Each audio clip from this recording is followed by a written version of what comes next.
Good morning, everyone. I'm delighted to introduce today's speaker, Dr. Tatum Simonson, who's an assistant professor in our Division of Pulmonary Critical Care and Sleep Medicine, and she holds the John B. West Endowed Chair of Respiratory Physiology. Dr. Simonson obtained her bachelor's degree from Northern Arizona University, and followed by a master's degree, one in education and one in biology. She subsequently headed north to the University of Utah and earned her Ph.D. in human genetics. She came to UCSD in 2011 as a postdoctoral fellow and subsequently joined our faculty. She spends a lot of time teaching and mentoring students, a broad range from high school to undergraduate medical students and postdoctoral fellows. She is the founder and co-director of the Center for Physiologic Genomics of Low Oxygen, and she has published and lectured extensively on physiologic and genomic adaptation and maladaptation to hypoxia. Dr. Simonson, thank you so much for taking the time to present at our grand rounds today. I know we will all enjoy hearing about your fascinating research. Thank you, Dr. Kerr, for the kind introduction and the organizers for the invitation. So my interest in human genetics and physiology was really sparked decades ago. So I was once asked in an interview to describe in one word what got me into research. And I have to say, it was anthrax. So 20 years ago, I was an undergraduate student in a molecular genetics course where our instructor abruptly left and started broadcasting lectures from Washington, D.C., right? And our class was in Northern Arizona. And as the largest holder of the largest collection of anthrax at the time, he was sent to DC to help investigate where the anthrax strains came from in the letters that were sent after the September 11th attacks. So at the end of one of his lectures, he said, we're looking for people to help analyze whole genome sequence data from these bacterial strains, which was extremely exciting at the time. Remember, this was 20 years ago. And of course, I applied, I was hired, I got vaccinated against anthrax. I worked in a BSL-3, I worked with the FBI, and I helped analyze genomic data, some of which ended up in my first paper, which as an undergrad ended up in PNAS. And it was focused on worldwide diversity and genetic variation in anthrax. So what timing it was to be an undergrad. So of course, my attention has shifted now to look at genetic variation in human populations, specifically those living at altitude. And that's what I'm going to talk about today. See if I can get my clicker to work. All right, so I think you can all probably appreciate, you don't have to be a geneticist to recognize that there are really patterns of human variation, right? So many of you may have heard about the All of Us program, where people are really putting forth an effort to categorize and try to understand variation within our species. And I would argue that it is really important to think about population history as we think about the variation that we see today. And that's specifically true for studies of adaptation, right? And this is all relevant in precision medicine. So many people are now taking a multi-omics approach. Our team specifically uses genomics as well as transcriptomics and metabolomics to really get a picture of the molecular landscape related to health and disease. In addition to that, and I think importantly, our lab is unique in that we do a lot of deep phenotyping. So we look at ventilatory control, sleep, exercise, metabolic function, for instance, all very important in responses to hypoxia.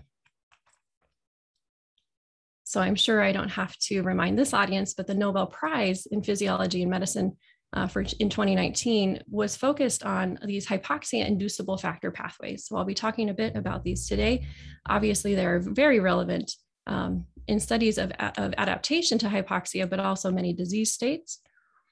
And I would argue that we can actually learn a lot about human responses to hypoxia by looking at groups who live in very extreme environments, right? So here I'm showing a map of the world with different altitudes shown as high, moderate, or low.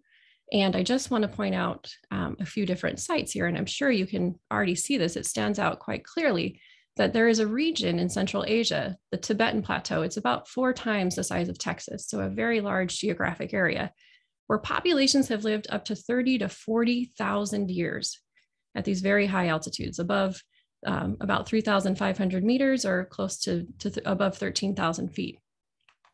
Additionally, there are groups living in South America in the Andes where people have lived maybe 12 to 14,000 years, sometimes migrating into and out of the valleys within this region. And then lastly, in Ethiopia, we have high altitude populations, again, living at high altitude, migrating to lower altitudes, and they have probably been there and doing this for the past 80 to 85,000 years. And what I want to point out is that each of these groups really provides a natural experiment for examining human response to hypoxia.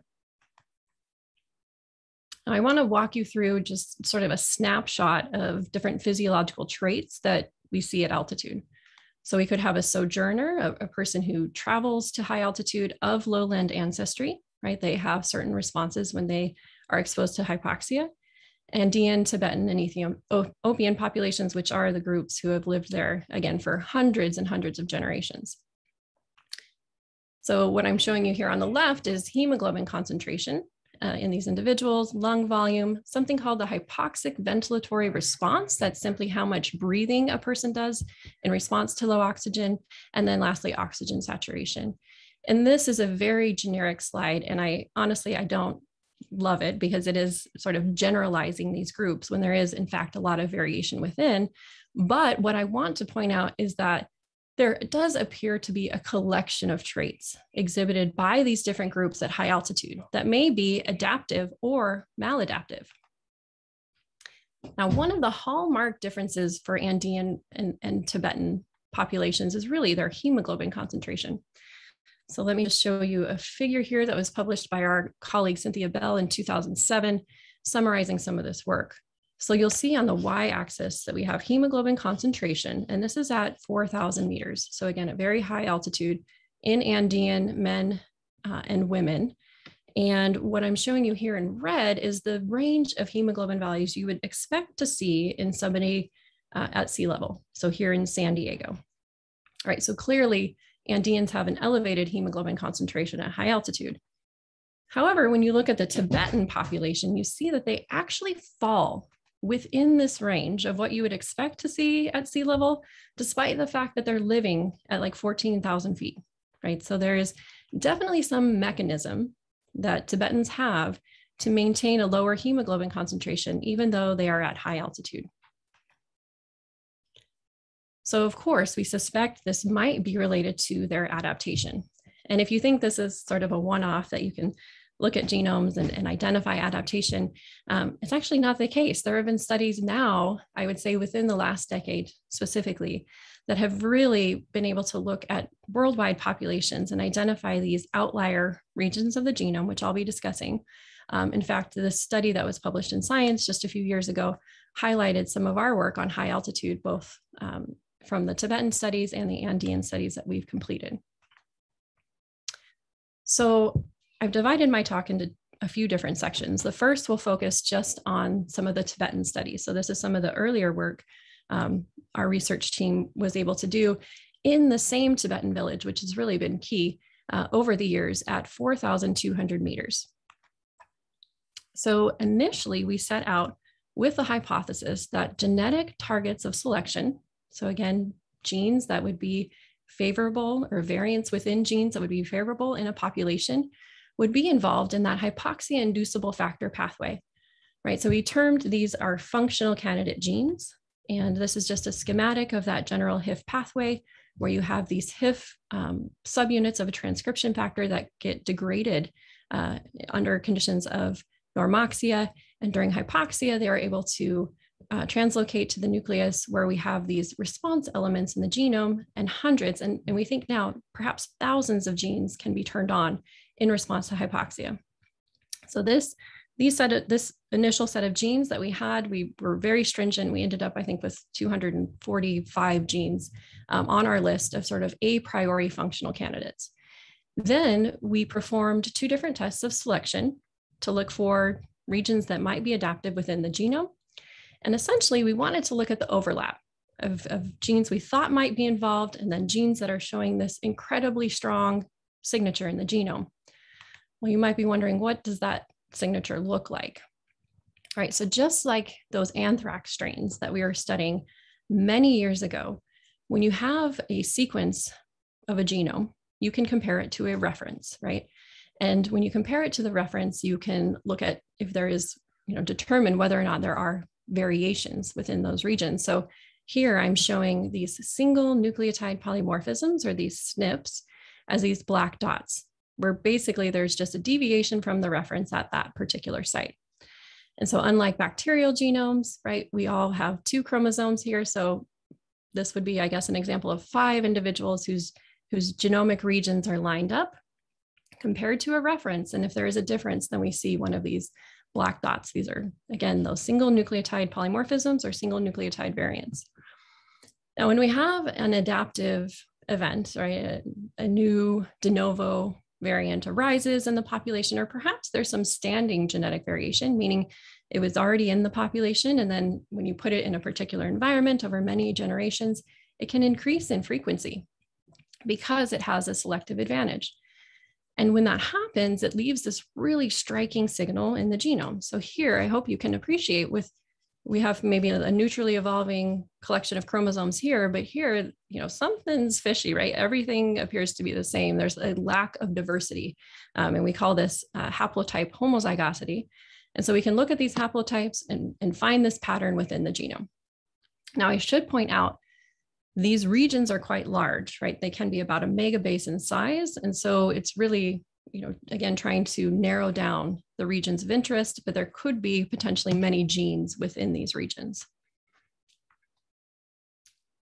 So now, just to show you a cartoon within a population, if I gathered genomic information from a population, let's say this was hundreds and hundreds of generations ago, I looked back or forward in time now, just a few hundred generations ago, and maybe now I look in the present, right? There can be these different stages where we can be capturing what we call a selective sweep.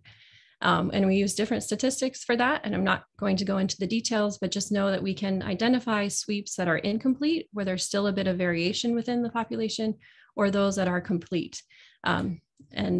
Basically what we want to do is find as many of the incomplete sweeps as we can with regard to doing genotype phenotype associations, because there is enough variation within the population. So instead of just showing you these cartoons, I just wanted to show you that we are getting some actual data from these genomes. So here we have Tibetan genomes just lined up one on top of the other, just like the cartoon, for this EPAS1 gene region. So this is the HIF2 alpha target. Eglin1, which is a prolyl hydroxylase. It's actually the oxygen sensor upstream of HIF. And another gene, heme oxygenase 2, which is important in the breakdown of red blood cells. And so I'm showing you these signatures for the Tibetan population.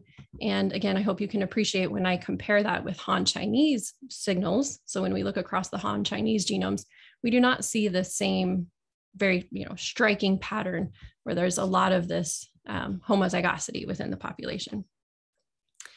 So I do want to point out, we were using these SNP arrays at the time. So this is not whole genome sequence data. We're looking at signposts or tags in the genome, but we suspect that the actual functional variant is somewhere within this particular region. And so we refer to these as tagging SNPs for the genotype that we're looking at. And basically we can plug those in. Does an individual have 0, 1, or 2 beneficial copies of this particular genomic region? And then we can relate that to a phenotype. And of course, after all the decades of research that went into looking at hemoglobin concentration, that was the first thing we looked at. And in fact, we found that with more copies of these adaptive genes, an individual tended to have lower hemoglobin concentration. Now, interestingly, since then, right, we have been able to do some whole genome sequencing and very high coverage whole genome sequencing, in fact. And when we're able to do that, we can start to look at different parameters of Tibetan's evolutionary history. And how many of you know your Neanderthal profile? And if you want to just raise your hand, make this a little interactive. Yeah. So Joanne here, I have Joanne's Neanderthal profile. I don't know who Joanne is, but she has 300 Neanderthal variants, and 23andMe is telling her That's 82% more than the other 23andMe customers, right? So that's pretty interesting. There are these events and mixtures that happened in our history, our evolutionary history, that are obviously relevant today. So in addition to these Neanderthal populations, some of you might have also received your Denisovan profile. So a Denisovan population is another archaic population, no longer lives today, but was around Central Asia around the time some of the Tibetan ancestors were in this region. And interestingly, when we look at the whole genome sequence data, we can see that the sequence in Tibetans at this EPAS1, or this hypoxia inducible factor pathway gene, is most similar to this Denisovan population than any other human genome sequence that we have. All right, so this is something we call adaptive introgression, and it obviously is important for the physiology and the phenotypes that we're seeing in this population today. So you're probably wondering, okay, what is it specifically? What is going on? Why do Tibetans have this Denisovan haplotype? Why has it been adaptive in this population? Well, that is a great question. Now, if we look at the coordinates in the genome shown here, and then this is a marker of differentiation, in the Tibetan genome, I'm showing you the Denisovan-like alleles right here. However, when we dig a bit deeper, we see that, okay, there might be these regions that are really important, but guess what? They're like 30 kb or almost 40 kb each, right? So kilobases. So this means that there are a lot of variants to sort through to try to figure out what is going on. And, right, it's not as easy as just finding some low-hanging fruit, a protein coding change that, alters the transcription factor. No, in fact, if you look at this is, I don't know how many of you are familiar with looking at these genome browsers, but this is the EPAS1 gene, right? These vertical lines here are the exons. They're the protein coding regions of the gene, right?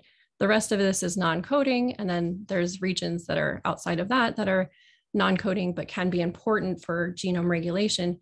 And we suspect that that is the case for Tibetan adaptation at this particular locus. But there's a lot of work to be done to try to figure out exactly how this is working.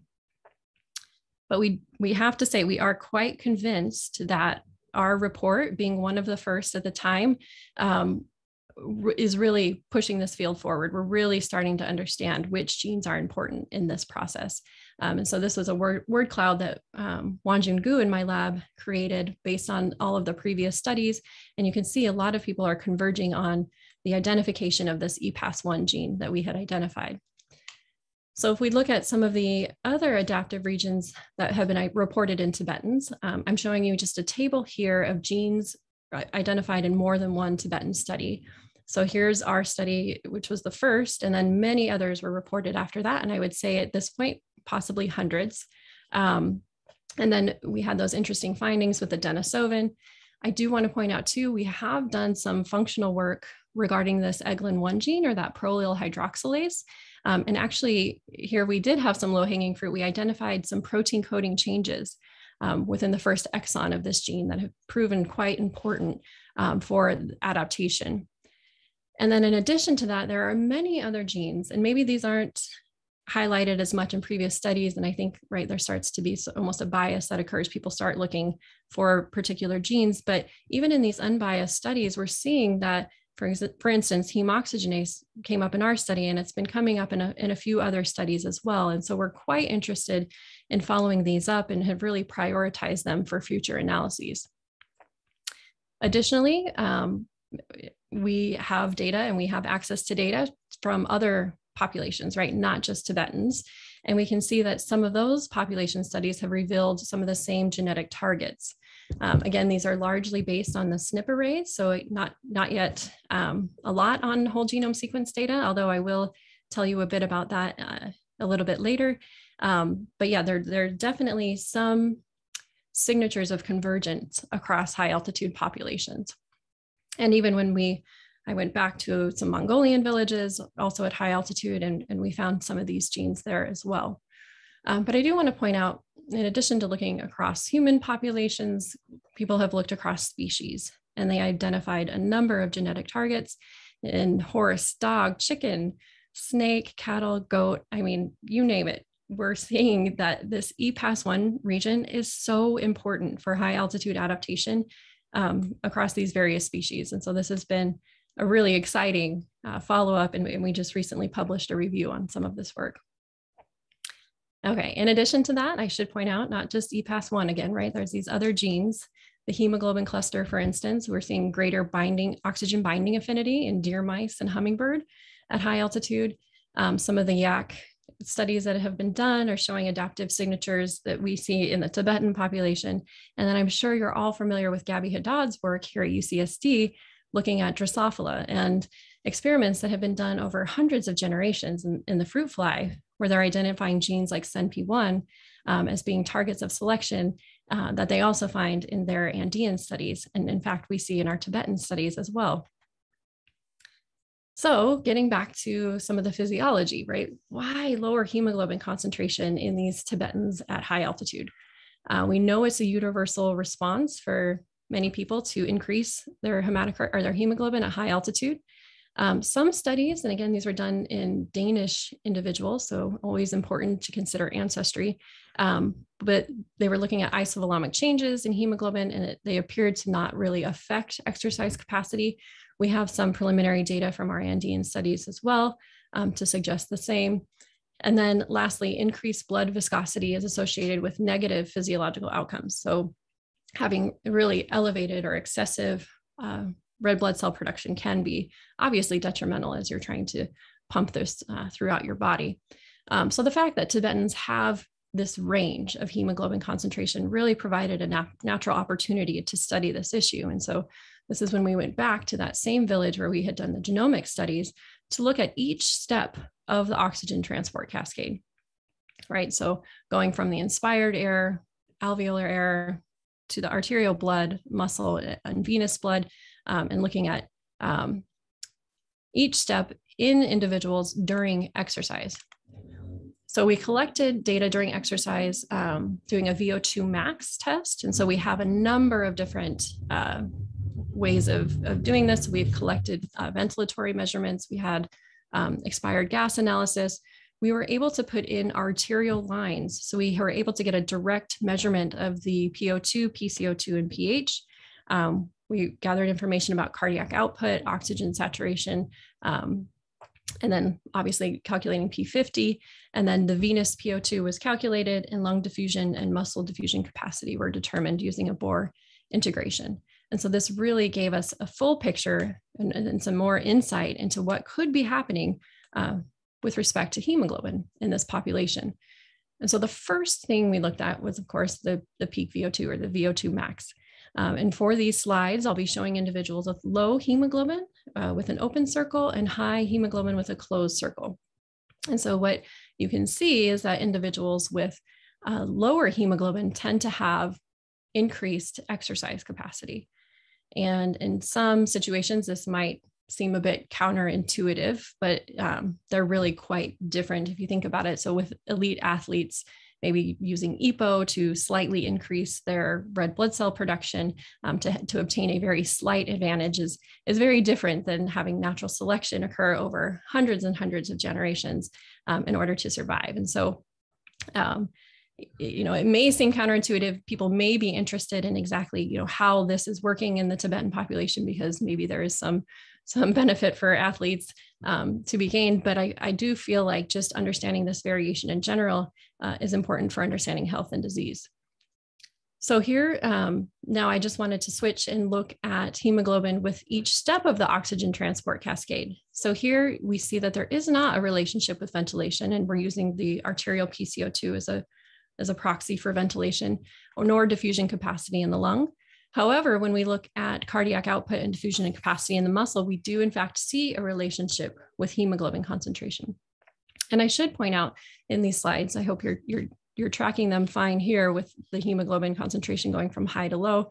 That will change in the next slide. But what you can also see is that I've included 9 Han Chinese males. They were all male individuals who were in the study as well. And so you can see that they tend to track with the Tibetan males who have higher hemoglobin concentration. So the relationships between exercise capacity and the components of the oxygen transport cascade are shown here. So again, with ventilation, we now do see an association with PCO2 and peak VO2, but not arterial PO2 and diffusion capacity in the lung.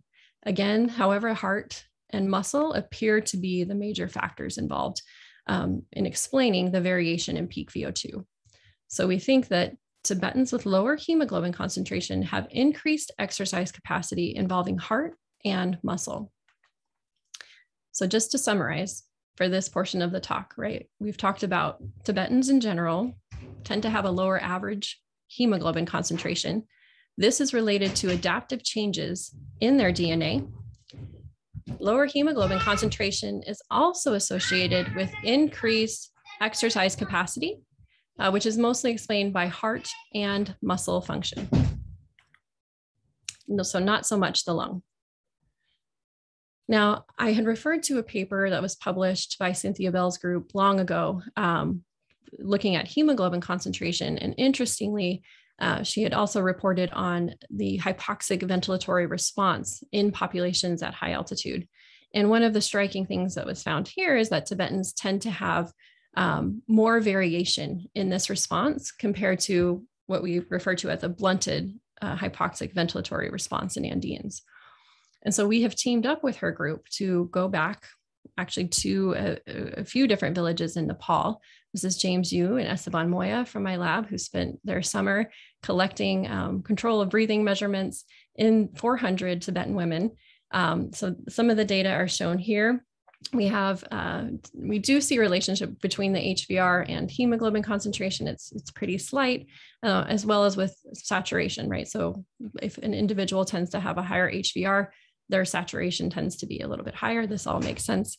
Interestingly, we did find a reduction in the HBR with age, and this had been reported for individuals, not necessarily with age, but with more time spent at altitude.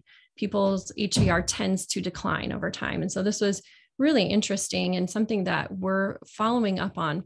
I should point out that these women were mostly postmenopausal. This chronic mountain sickness that I will tell you more about in the next few slides when I discuss the Andean populations is quite rare in Tibetan individuals and specifically in females. And we think there probably is a control of breathing component associated with this as well. And so we are now doing some genotype phenotype analysis. We have chip data on these same individuals, and that is currently underway. So in addition to looking at the populations at high altitude, it is nice to have cohorts here in the US and to start to ask some questions about, environmental components. So if we look at people at sea level, for instance, do we see some of these same phenotypes in these individuals? And we have established a cohort in actually Salt Lake City, Utah, where we have a lot of Tibetan people who are interested in participating in some of these studies. So far, we've been able to recruit Han Chinese and Tibetan men and women. And we look, of course, first at this HBR. And we find that there really isn't a difference in these individuals at this intermediate altitude. However, when we look at the heart rate response to hypoxia, so when they're exposed to hypoxia, what happens to heart rate, it tends to be that Tibetans have a blunted heart rate response to hypoxia. And we're not entirely clear on why this might be, but this is definitely an area of research and something that we plan to explore a bit further in our cohorts in Salt Lake, and then also ones that we're establishing here in Southern California. Now, another interesting component that I want to bring up is hemoglobin concentration, of course, right? So the Han Chinese that we've studied at this intermediate altitude have a hemoglobin concentration sort of within that normal range. Tibetans mostly do as well. However, they appear to have even lower. So their hemoglobin concentration is lower at this intermediate altitude.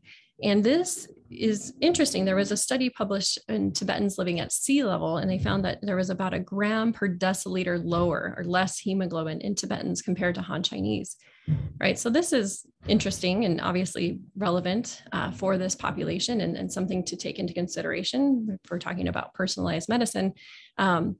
And then furthermore, we were interested obviously in this heme oxygenase gene, which is involved in the breakdown of red blood cells. And one of the byproducts of that breakdown is increased carbon monoxide. So when we look at the carbon monoxide levels in the Tibetan population living in Salt Lake City, we see that there is an elevated carbon monoxide level. And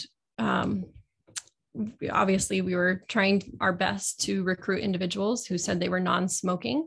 I know there are additional tests that can be done to confirm this, but it is pretty striking that we're seeing this here also in some of our other cohorts as well. And so we are quite interested in exploring this possibility that, maybe this isn't entirely EPO driven, or maybe there are other ways that this hemoglobin level is being mediated in this population. So I'll take just a minute to wrap up what we've discussed for the Tibetan studies that we have completed over the years. There are many adaptive genetic factors. Some of them are associated with hemoglobin. Lower hemoglobin is associated with a greater exercise capacity in these populations. And we suspect that it's really the heart and muscle that are involved in that association. And then individuals with Tibetan ancestry at sea level and moderate altitude have a lower hemoglobin concentration. So this is something that is maintained at a high altitude environment. Okay, so now let's switch gears, move to another region of the world to talk about what we are finding in the Andean population. So here, the village that we travel to is at about 4,350 meters above sea level, so a little bit higher than some of the Tibetan villages. And another difference is a really important one, is the amount of time populations have been living in the Andes. So in contrast to that 30 to 40,000 years and that really cool adaptive introgression event of archaic genomic material, right? Andeans have a totally different story, right? Their population history stems from a bottleneck. Their groups probably have lived there for multiple generations. Maybe some people have migrated into and out of these regions. And so it's a bit more complex. And then we also have Colombian or European influence in these groups as well. And despite all of that, like I mentioned earlier, we are seeing some of these same adaptive targets in these populations. And unlike the Tibetans, when we looked at our whole genome sequence data for Andeans, we do in fact find that there is a protein coding change in this HIF2 alpha gene, right? So this has been really exciting. It shows up as being possibly damaging. So it does appear to have some predicted effect. And interestingly, it is not very common in populations outside of Peru. So this is data from the 1,000 Genomes Project. PEL is Peruvians who are studied in Lima. And so we see it is at elevated frequency there, as represented by this orange color. And then this is, different populations from all over the world. And it is even higher in our Peruvian Andean cohort. And so we think that there is something interesting going on there. Another study has reported early stage selection at this locus, but there really hasn't been too much work done on this quite yet. So a student who is now applying to MD PhD programs, Eli Lawrence in the lab, was quite interested in this and, saying, gosh, if it's not in a lot of human populations, what happens when we look across different species?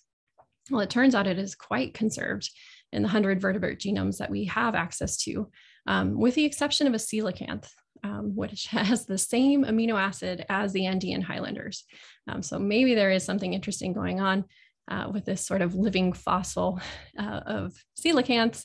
And that is definitely something we would be interested in looking at. And that's not to say that there aren't other variants as well, but it is quite fascinating that this is shared between these two populations.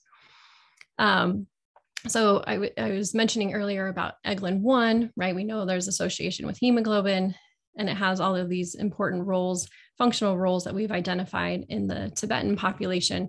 However, when we look in the Andeans, it doesn't appear to be these same variants. There are, however, non-coding variants in Eglin-1 that are associated with VO2 max in Andean highlanders. And so we think there is something important going on there. But again, we're getting these convergent signals of adaptation, but the precise variants that are likely contributing to mechanism appear to be very different.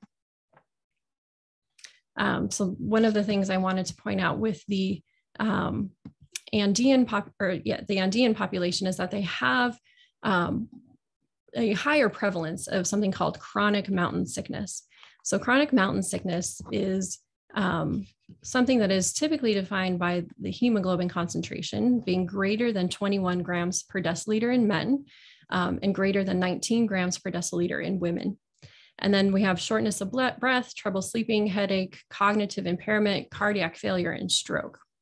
All right, so this is, like I said, more common in the Andeans. I think men above the age of 60, it's probably close to like 30 or 40% of individuals end up developing chronic mountain sickness, where in the Tibetan population, it's closer to just a few, 1% to 2%. So it's quite rare.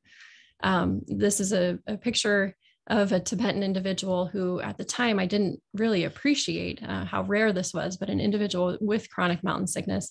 And this is one of our current participants in the Andean studies with chronic mountain sickness as well.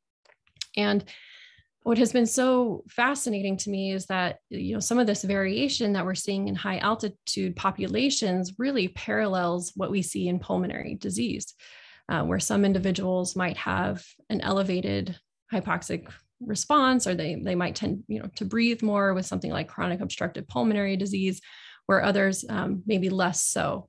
And so perhaps by looking at the variation within these groups and knowing that we have these really striking genomic signatures that could be related to these phenotypes, I think might provide some clues, at least into the pathways that are involved and underlie some of these clinical phenotypes as well. So we were interested in looking at this in the Andean population. We now have a cohort of about 250 individuals from whom we've collected sort of just some basic measurements, and we have DNA and serum samples. 109 of those individuals we recruited for our ventilatory control study protocol. And then 45 of those, so a subset of those individuals, we've also been able to perform sleep studies in as well. And I'm showing you now hematocrit on the y-axis because in a lot of cases, the hemoglobin concentration is too high that our devices aren't accurate in the Andean population. So we use the capillary system just to spin down the samples and determine the hematocrit. And when we compare that with their oxygen saturation, we do see that individuals with a higher hematocrit tend to have a lower oxygen saturation. And then again, this CO2 is a proxy for ventilation. And we see that individuals with lower hemoglobin tend to retain more of their CO2.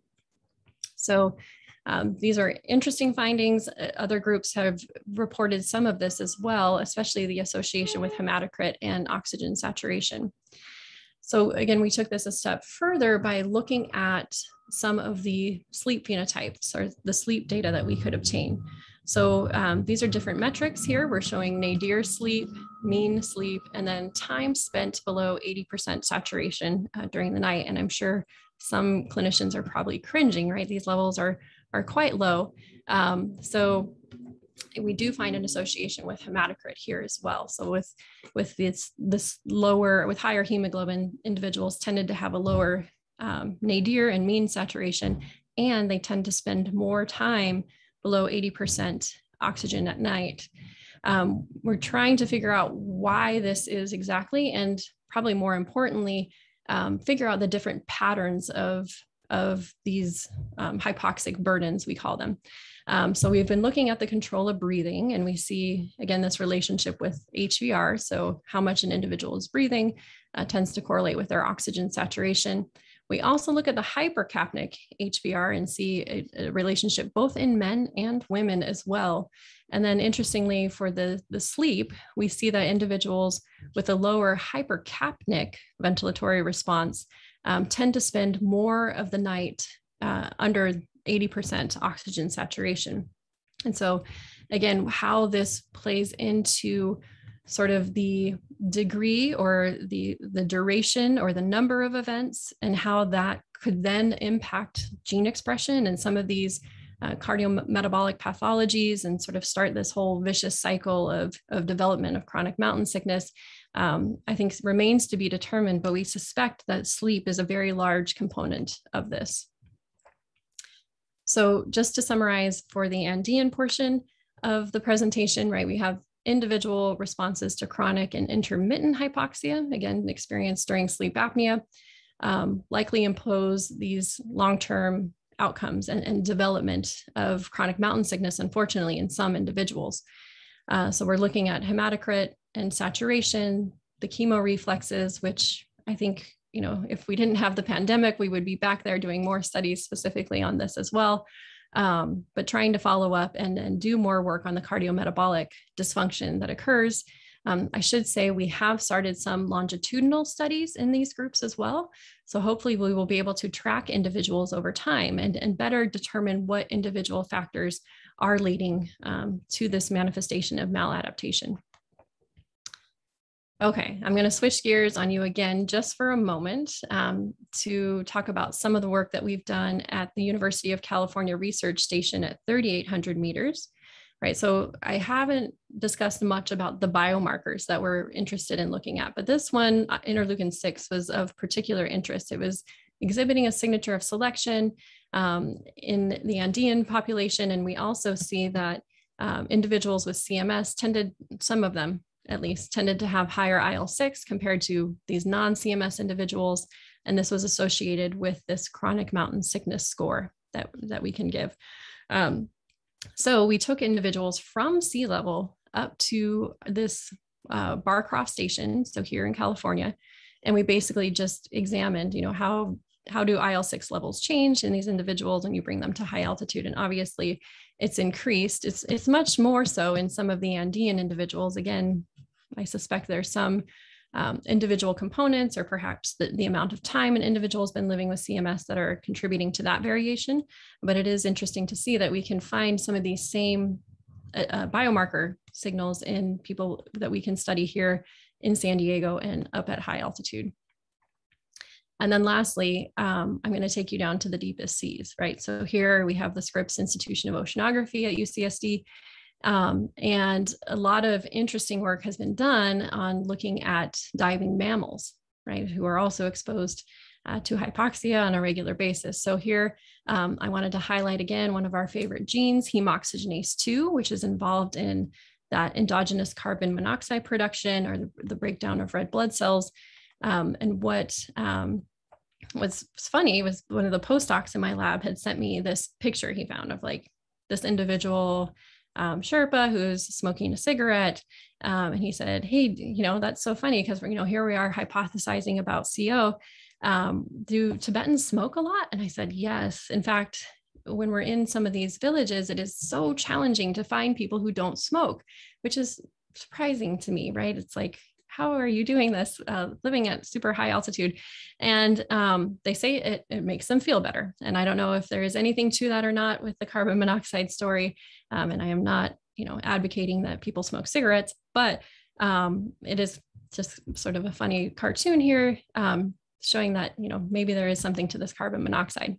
And the reason Mike and I have been talking a lot about this is because he was studying these elephant seals who, if you look at their carboxyhemoglobin, they have levels that are extremely high. And so this was work that he did with Paul Ponganis, showing that, adults, juvenile, and even the pups have carboxyhemoglobin that's similar to what you would expect to see in a human smoker or somebody with hemolytic anemia, right? So all of us have these relatively low levels of carbon monoxide in our blood. But obviously the elephant seals, it's much more exaggerated. So we wanted to measure this in the Andean population who have also a very high store of red blood cells. And we found that in fact, the Andean males with elevated hematocrit have this increased carboxyhemoglobin. So that was quite interesting. It's something I think that deserves a lot of follow-up, right? If we think about the Tibetan population, we have individuals with lower hemoglobin concentration and higher CO.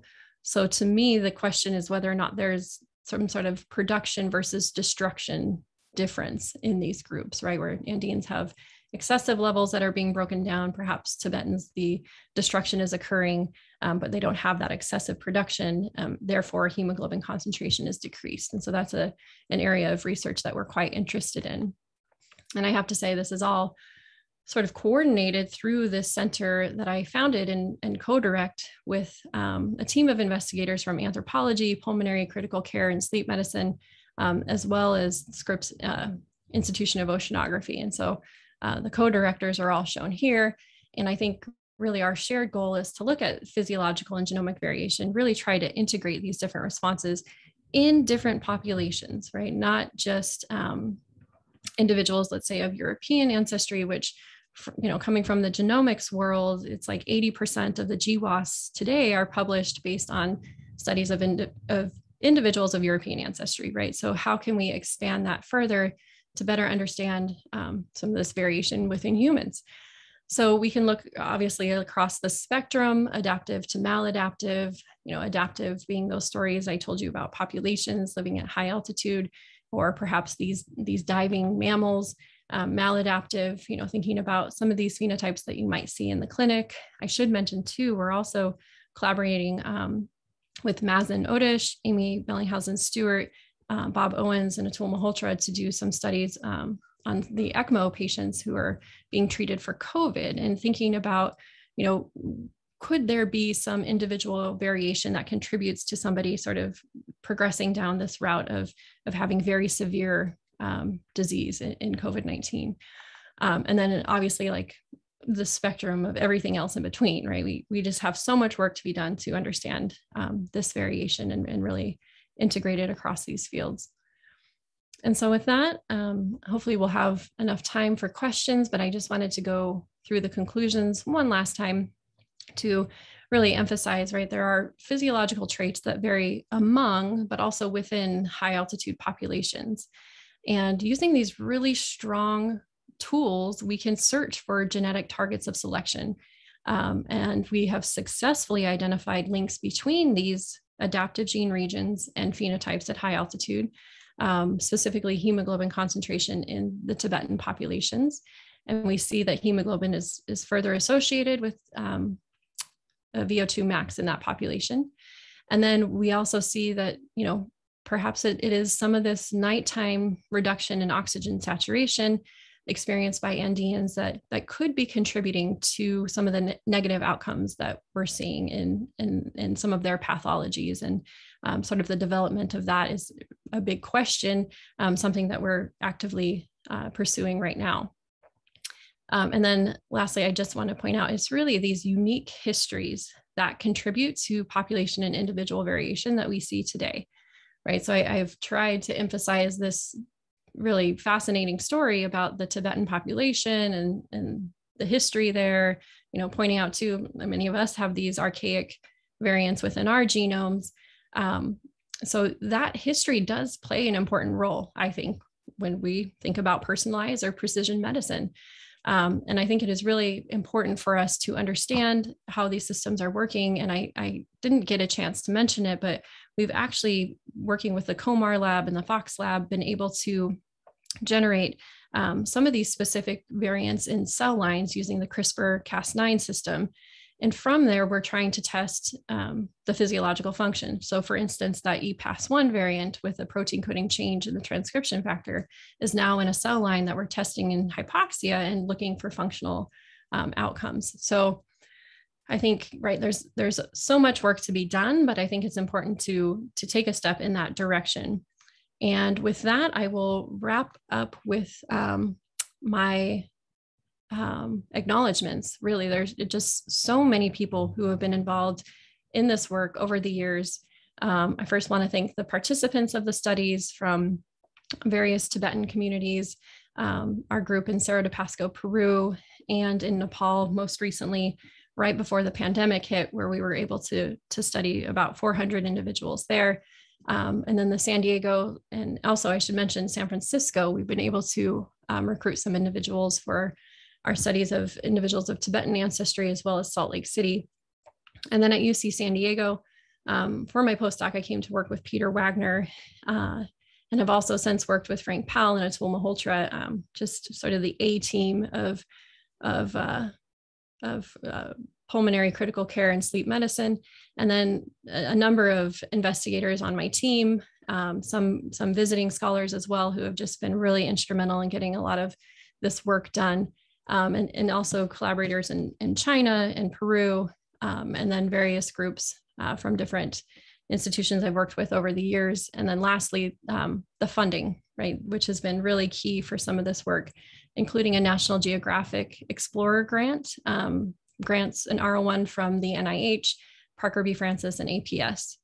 And so with that, I will take questions if there are any. Dr. Simonson, thank you so much for that fascinating and thought-provoking presentation. We're so grateful to you. There are a couple of questions. Okay. First from Dr. Rubin. Are successful endurance athletes enriched for genetic elements associated with the Tibetan phenotype? The variation on this is whether designer drugs could target these pathways, apropos the conundrum associated with designer EPO and Lance Armstrong EPO. Yes, so you hit right on that question that this sort of counterintuitive component of Tibetans with lower hemoglobin concentration having a higher peak VO2. So we don't know the precise variants just yet. So I know you're asking whether or not, could we see those variants in other populations? And the short answer is we don't even know specifically what those variants are at this point. We sort of have indirect links between EPAS1 and hemoglobin concentration, and then hemoglobin concentration in VO2. So there could be something interesting there, but in that case, perhaps they are Denisovan specific, and that admixture probably only occurred in a subset of populations, but we could definitely try to see where that variation might be shared in other groups, and then determine, are these individuals, if they've ever had an opportunity to be an elite athlete, how would they fare? And I think, it's a really interesting question. It's not something that anyone has done just yet. I know there have been a number of studies trying to figure out the genetics of performance, and none of those have converged, at least that I know of, with the Tibetan findings so far. But yeah, I'm sure there is a lot of interest in trying to figure out, what is going on in that group that is providing that advantage, and how, my athletes use that to their advantage as well. Thank you, Dr. Simonson. There are two questions from Dr. Baxi. First, how long have the Tibetans in Utah living in the US lived at sea level? Yes, so great question.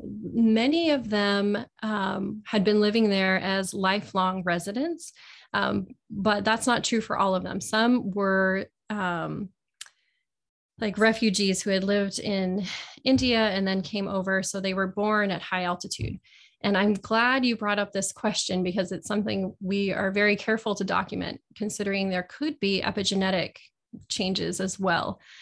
So we haven't started that project just yet. We're hoping to build the cohort a bit more and really see if we can detect any differences in individuals who were born or were in utero at high altitude, and then move to lower altitude versus those who have that ancestry, and maybe their parents were born and raised at altitude, but now, they're living at sea level or, Salt Lake City intermediate altitude.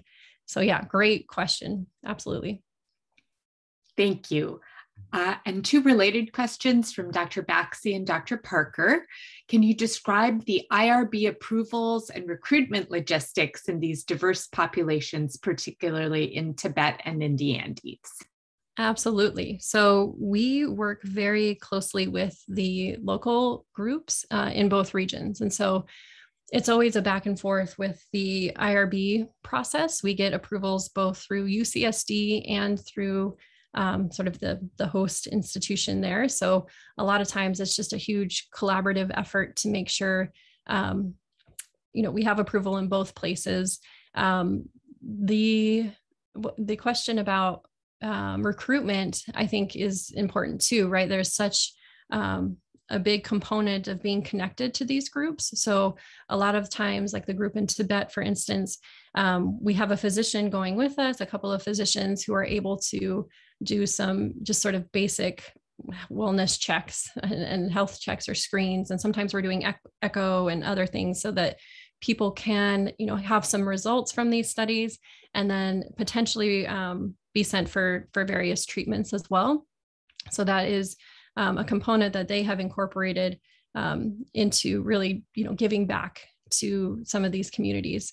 In Cerro de Pasco, the same thing. We have a group there who is really connected with the community. So they're able to make sure, obviously we always have consent in their native language. We have run across cases where an individual, for instance, only speaks the Quechua language, where we have our translators in Spanish. And so that has become an issue because you have to be consented in your native language. So that is very key. And so we have to have that taken care of as well. So yes, of course, we will always make sure that we have the appropriate IRB approval and that we are accounting for everything that needs to be considered for the studies and the recruitment.